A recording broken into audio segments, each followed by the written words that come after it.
L'Organisation internationale du travail a publié sa 8e édition du rapport ILO Monitor Covid-19 ce jeudi 27 octobre sur le monde du travail. Un nouveau rapport qui a révélé que la perte d'heures de travail en 2021 en raison de la pandémie à Covid-19 sera nettement plus élevée que prévu. Labour market recovery, global labour market recovery in the course of this year 2021 has actually stalled. It is flatlined. La reprise du marché du travail mondial au cours de cette année 2021 est en fait au point mort. C'est une stagnation et cela signifie que nos estimations pour l'année dans son intégralité sont que les heures réellement travaillées cette année seront encore de 4,3% inférieures à ce qui était travaillé avant la pandémie, au dernier trimestre de 2019. And yet labour markets are not getting back to where they were, and the deficit is very substantial.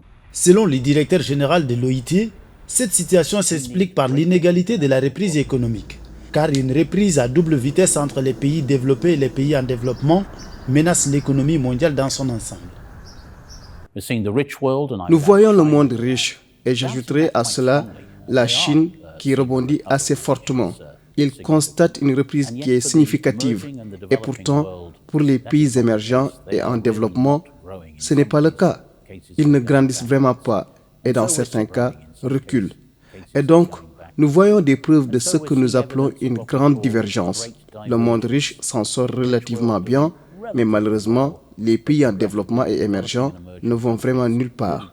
Et cela devrait être la plus grande préoccupation des décideurs politiques.